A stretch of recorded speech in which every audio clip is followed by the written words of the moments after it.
dalam hubungannya dengan peranan bahasa dan karya-karya berbentuk syarah dan dalam kaitannya dengan pendidikan, khasnya pendidikan tinggi dan Islam. Anda boleh dapatkan buku ini di IKIM Niaga, www.ikimniaga.my atau hubungi Unit Pembangunan Ekonomi dan Pemasaran di talian 0362046389 atau 62046388. Tidak kira di mana jua, kami sentiasa bersama anda. IKIM, Inspirasi Inforia Islami. Setiap anak yatim berhak untuk dilindungi dan mendapatkan keperluan dan kasih sayang yang sempurna. Islamic Relief Malaysia ingin mengajak anda semua untuk memberikan sinar kepada mereka dengan menghulurkan sumbangan melalui kempen My Yatim Care for Orphan. Hubungi 03-8926-3434.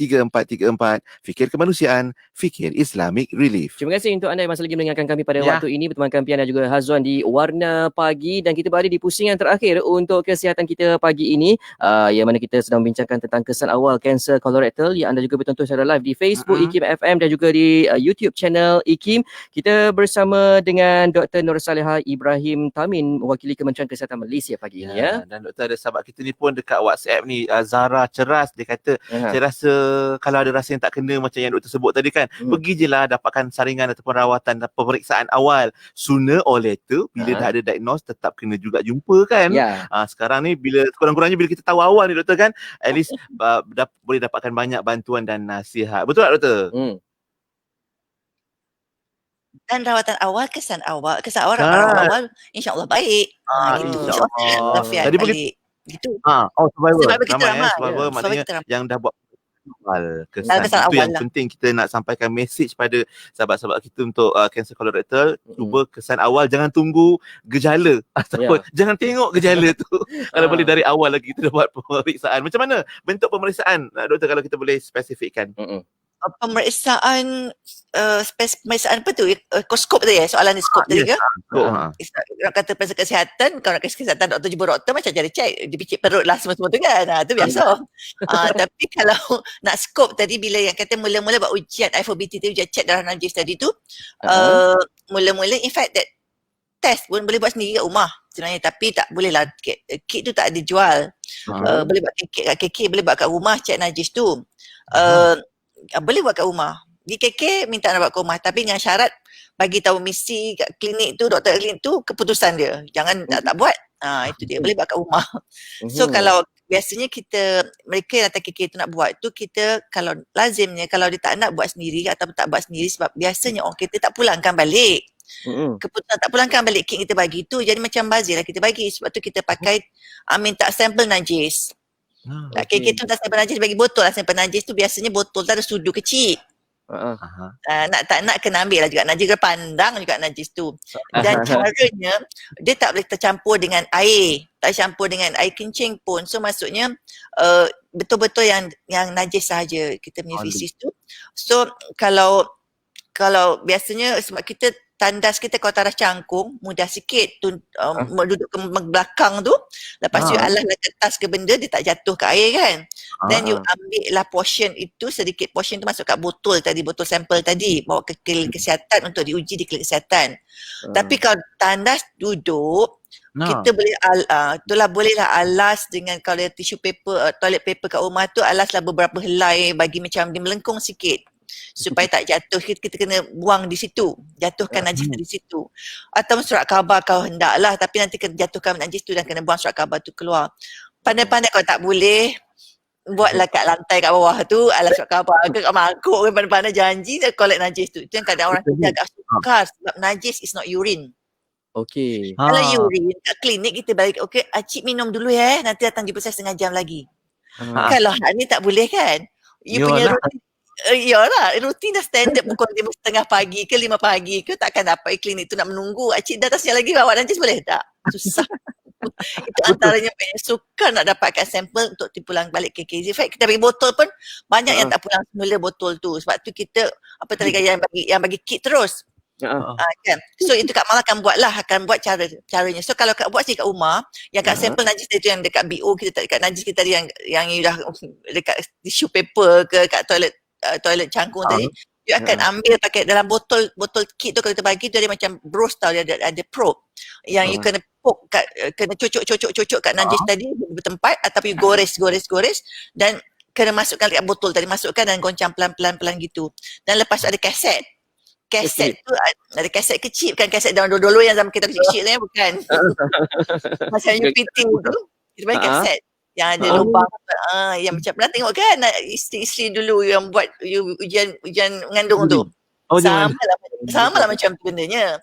Cumanya daripada buffer tadi yang ada sampel najis tadi, kita titiskan ke situ 2 titis, 3 titis, dia akan dalam masa sekejap je, less than 5 minit akan keluarlah garisan kalau positif.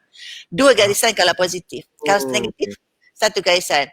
Bagi tahulah kat doktor kat Miss Klinik tu dia punya keputusan, supaya kalau positif kita boleh rujuk ke hospital untuk buat skop. Kalau negatif, kita nasihatkan ulang 2 tahun dan amalkan gaya hidup sihat. Exercise, makan bagus, semua tu ulang 2 tahun. Ulang 2 tahun. Tak 2 tahun kena buat kalau negatif. Kalau positif, rujuk hospital, doktor akan periksa dulu. Dia akan bagi bowel prep. Bowel prep tu ialah preparation untuk kosongkan perut, kosongkan usus kita. Dia tak boleh ada isi. Kalau ada isi, kamera yang kita jolok kat bawah tu tak nampak apa-apa. Kecuali nampak isi usus kan. Sebab tu usus kena bersih cantik supaya nampak kau cantik dekat warna pinkish macam tu kan. Kalau ada ketumbuhan bukan nampak, tak terlindung oleh najis atau apa-apa. Sebab isi kat usus besar kita najis je, tak ada benda lain. Sebab tu kena kosong bersih, kena bowel prep, yang kena ada dibagi ubat lah, dan makan pun kena jaga supaya bila hari jumpa doktor untuk buat skop tadi, untuk akan masuk kamera tu, usus kita bersih, cantik, clear, so that bila masuk kamera akan nampak jelas ada ketumbuhan, tak ada ketumbuhan, normal tak normal, ada polip ke, ada kanser ke, ada buasir ke, ada inflammatory apa, ada radang ke, semua gitu. Itulah cara nak tengok. Tapi usus tu kena cantik, bersih, clear. So kena ikut peraturan. So kita akan bagi ubat fluid untuk untuk tolong kat bawah supaya nanti kita keluar, dan makan kena jaga. Itu. Doktor panjang ke skop tu? Kamera nak tengok lah. Dia wayang masuk kamera kan. Biasanya orang sampai tengok usus lah, sampai biasa sebelah kiri je kan, sebelah kiri dia tak sampai kanan dulu. Tapi kita boleh sampai ke kanan, bawa ke kanan juga untuk tengok usus yang melintang tadi. Boleh ke kiri yang turun balik. Dia ikut panjang kan, bayangkanlah, kita bayanglah perut kita tak besar mana kan. Tapi biasanya kita bagi ubat supaya tak sakit, dan kadang tidur pun. Ditidurkan lah. Kau nak tengok boleh lah. Kau nak tengok boleh. Tak sanggup doktor. Bukan tidur, bukan kita bagi GA macam nak operate tu, tak. Tapi kita bagi ubat supaya dia lalok lah bagi orang, supaya dia mamai tak sedar. So lah dapatlah tengok. Dan tengok kat kamera pun, tengok kat TV screen macam you punya usus kan. Boleh google macam rupa usus normal dan rupa usus macam tak normal. Tadi saya nampak soal pasal diverticulitis tadi, divertical. Divertical tadi dia biasanya tidak dikaitkan akan jadi kanser usus besar lah, tidak. Dia adalah apa, doktor? Diverticulitis.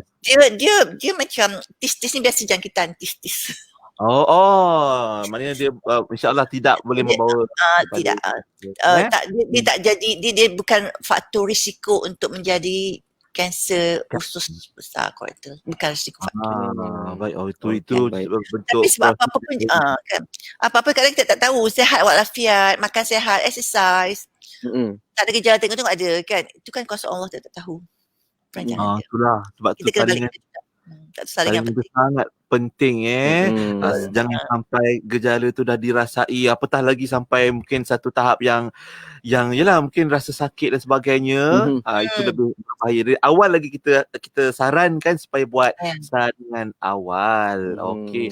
Rawatan sebut rawatan ke? Kalau rawatan macam mana doktor?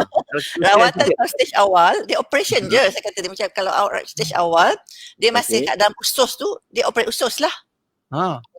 Buanglah ketumbuhan kat usus tu, kat usus besar tu kalau masih awal. Tapi kalau dia dah ke tempat lain, kita ada kemoterapi lah juga.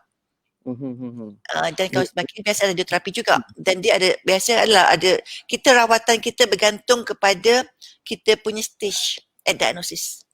I see. Dan adakah akan melibatkan pembuangan sebahagian usus kita, doktor? Ya. Akan boleh jadi macam tu kalau dikesan, kalau didiagnose ada sel cancer. Ada ketumbuhan di situ, memang kita akan potong lah, akan buang lah sikit. Buang sikit, akan buang. Tapi akan insyaAllah kita, biasa tu orang pernah tengok yang ada bag kat perut tu kan. Pernah tengok tak bag kat perut tu? Pernah. Dia bukan bag urin tu, bukan. Dia bag keluar daripada perut tu kan, daripada kita punya. Sebab kalau kita ke medik, kita perut, tapi perut yang kita isi makanan kat dalam perut tu perut juga kan. Kita punya yang tu perut juga, kita confuse susah kita kan. So yang ada bag yang keluar, yang tampal kat tepi tu, itu biasanya operate usus lah tu biasanya. Tapi boleh cuci, boleh solat macam biasa, tak apa-apa, boleh. Kan dia contain bersih. Biasa insyaAllah. Lepas bila rawatan tu doktor, ada tak pantang larang selepas tu doktor? Mungkin dan kebarangkalian untuk kanser tu muncul balik, boleh ke doktor? Kebarangkalian tu ada. Kebarangkalian ada pesan-pesan kita, of course, walaupun dah kena kanser, rawatan dia kena satu yang amat penting, dia kena positif. Positif, sebab dia bila sebab orang ada kanser, dia immune system dia down, rendah. Sebab satu bila COVID ni, please protect our cancer patient. Sebab dia immunosuppressive. Dia immune system dia rendah banding kita. So tolonglah lindungi orang-orang yang ada kanser ni daripada jangkitan yang sangat bahaya, yang serabat jaga macam COVID sekarang. So lindungi mereka. Tu pesan antara COVID lah, selingan. Tapi tu selingan. Tapi biasanya rawatan kita, bila rawatan makan macam biasa, makan kena ikut yang apa nama? Yang berkhasiat lah, jangan bukan. Dan lagi satu pesan saya, janganlah pergi shopping rawatan yang tidak tidak terbukti berkesan. Dah banyak sangat iklan kat keluar sana yang kata okey, makan ubat ini boleh rawat kanser. Kita mungkin betul, tapi kita perlukan kajian saintifik yang membuktikan ubat tu betul-betul berkesan, tidak kesan sampingan. Contohnya daun A, okey daun A boleh rawat kanser. Sebab kita ubat-ubat kita pun kita ada extract kan, kita extract the active ingredient masuk dalam tablet, masuk ubat-ubat tu ada active ingredient dia, kita extract. Contoh kalau daun-daun tu okey, daun A boleh rawat kanser. Berapa banyak dia nak minum daun A tu, 1 lori, 2 lori. Perlu kan. Kita mungkin betul, tapi kita tahu sebab tu untuk kita sebagai kami perubatan, kita akan cuma beri ubat yang betul-betul berkesan. Yang kita dah terbukti terus, sebab kita ada berapa fasa kajian, 4 fasa. Yang akhir sekali pada manusia lah, tengok kesan sampingan dia apa. Sebab tu kita ada rawatan kesan sampingan, kita bagi juga akan kemoterapi kesan sampingan dia muntah-muntah semua tu kan. Kita bagi ubat dulu. Sebab orang semua takut pergi hospital, orang Melayu kita especially. Takut rawatan kemoterapi. Tapi kalau sebab tu kesanlah awal, operate je. Operate insyaAllah lah, memang akan ada bag. Tapi kalau dia tak teruk, dia akan disambung balik, usus akan akui balik. Tapi sebab tu kalau kesan awal, insyaAllah rawatannya mudah. Dan komplikasinya kurang. Kalau rawatan dah lewat, dia dah merepak ke tempat lain, memang tetap operate dan akan ada kemoterapi, mungkin radioterapi, adjuvant terapi lagi. Dan dia punya chansa ataupun kebarangkalian untuk sembuh sepenuhnya tu berkurang dengan mereka yang dikesan awal. Okey. Maknanya itulah. Ya. Dan if you're diabetic pun contohnya kan, if you're diabetic, you punya prognosis lagi poor. Sebab kita bila diabetes kan segala-gala kan senang dapat jangkitan, sama lah immunosuppressive kan. So bila luka-luka payah nak baik kan. So if you're diabetic, your prognosis are even poorer. You dah diabetic, you kena cancer lagi, even poorer. Sebab tu amalkan gaya hidup sehat, makan elok, banyak serat, buah-buahan, suku-suku separuh amalkan, jangan processed food, semua-semua tu, kekal sihat, kontrol BMI supaya kita dapat penyakit NCD, bukan kanser je, supaya kita cegah diabetes, cardiovascular, hypertension, stroke, kanser sekali.